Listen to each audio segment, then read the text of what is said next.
Assalamualaikum warahmatullahi wabarakatuh. Salam buat mahasiswa mata kuliah pengadilan agama.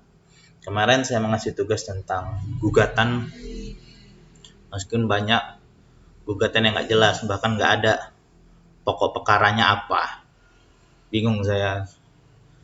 Kalau kalian misalnya ibaratnya kalian pacaran, kalau kalian putus, kenapa pasti ada alasan. Begitu juga kalau perceraian. Gugatan perceraian itu harus tahu kita apa pokok perkaranya. Apakah dia sering melakukan kekerasan, apa dia tidak menafkahi. Nah, itu yang harus dilihat. Nah, di sini materi berikutnya adalah acara istimewa dan proses jawab menjawab. Pertama adalah proses pemanggilan secara patut, memanggil tergugat. Ya. Nah, bahwa gugatan yang kalian buat itu diajukan ke kompetensi peradilan baik absolut maupun relatif. Gugatan itu didaftarkan ke panitra atau pengadilan. Nah, kalau kalian ke pengadilan agama, itu sekarang adanya PTSP. Nah, itu kalian bisa daftar di PTSP. Di situ nanti dikasih nomor register perkaranya. Nah, kemudian kalian disuruh membayar perkara.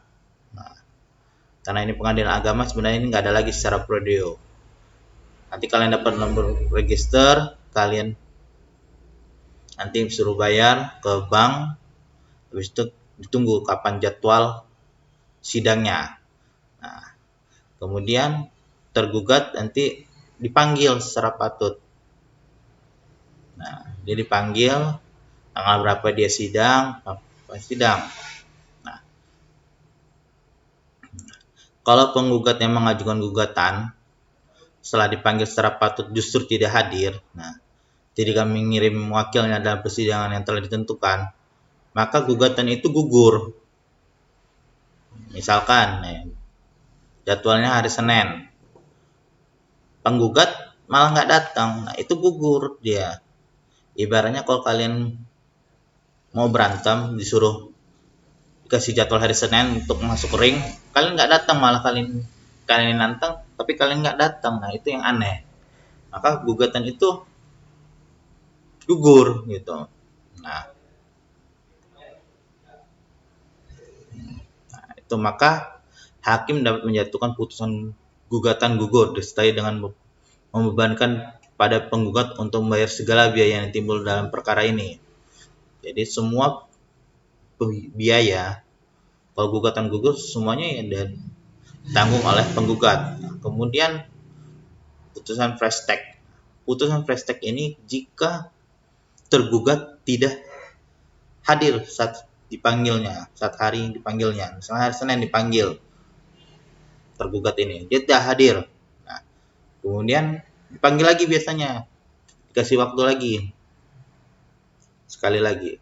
Misalnya hari Senin depan lagi, Senin depannya nggak hadir lagi tergugat ini, maka hakim dapat menjatuhkan putusan fresh track.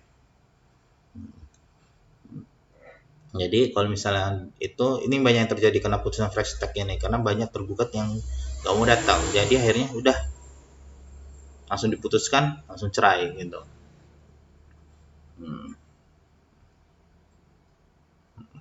Kemudian, nah, perubahan dan pencabutan gugatan. Nah, pencabutan gugatan dilakukan secara gugatan diperiksa, yang berarti tergugat secara resmi belum merasa terserang haknya, maka tidak perlu persetujuan dari tergugat. Sebaliknya jika pencabutan gugatan dilakukan setelah gugatan diperiksa, apabila tergugat telah mengajukan jawaban, maka persetujuan pihak tergugat mutlak diperlukan. Jika tidak, pencabutan gugatan tidak dapat dilakukan sepihak oleh penggugat. Nah, jadi kalau sudah melakukan jawaban tergugat, maka gugatan itu nggak boleh dicabut lagi. Cabut, habis itu ubah lagi gitu, jangan begitu. Nah, ini jawaban gugatan atau eksepsi biasanya. Kemudian setelah jawaban gugatan itu muncullah replik dan duplik.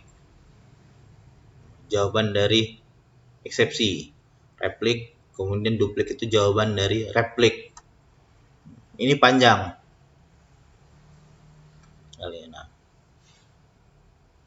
Nah, masuknya pihak ketiga. Maksudnya masuk pihak ketiga ini adalah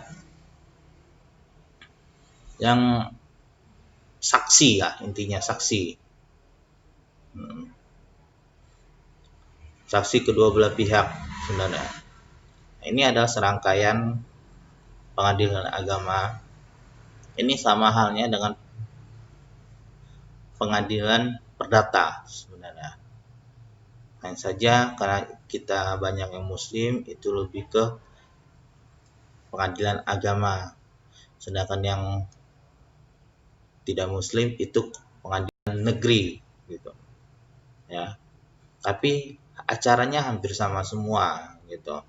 Dan sekarang pun dalam melakukan gugatan ini sudah menggunakan sistem digital sekarang.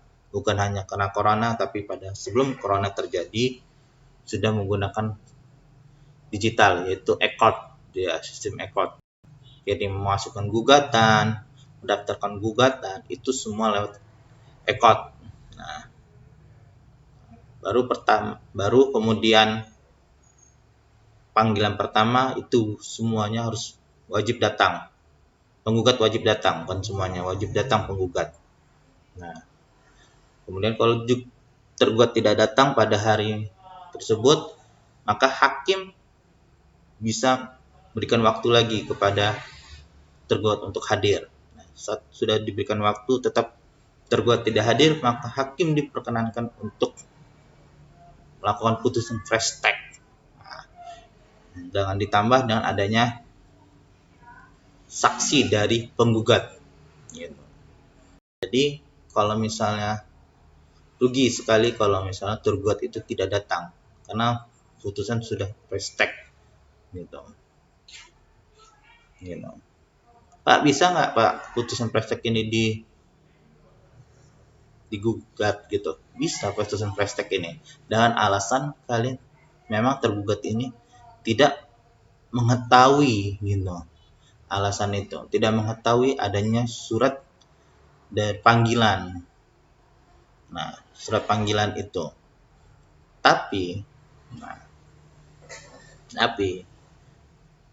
kalau misalnya tergugat itu memang tidak diketahui dimanapun, tergugat tidak diketahui di mana, maka itu bisa dilakukan dengan sistem goib. Nah, sistem goib inilah memakan waktu sampai 3 bulan. Jadi disiarkan tergugat ini ada di mana. Jadi di televisi dicari, di radio disiarkan bahwa tergugat itu mendapatkan panggilan dari pengadilan agama di tempatnya gitu. Kalau sampai 3 bulan itu tidak ada kehadiran tergugat, maka putusan itu fresh track. Nah, itu yang disebut dengan goib namanya. Selama 3 bulan. Nah, ini juga banyak yang terjadi goib ini. Karena tergugat tidak tahu di mana tempatnya dia berada. Itu dari saya. Dan saya ingatkan lagi, minggu depan kita akan UTS. Kalian belajarlah, dan hanya ada yang dari saya, tapi belajarlah juga yang ada kalian cari sendiri materinya. Karena kalian itu sudah mahasiswa, nggak siswa lagi yang harus dicekokin oleh materi-materi dari dosennya. Gitu ya. Itulah bedanya siswa dengan mahasiswa. Sekian dari saya. Wassalamualaikum warahmatullahi wabarakatuh.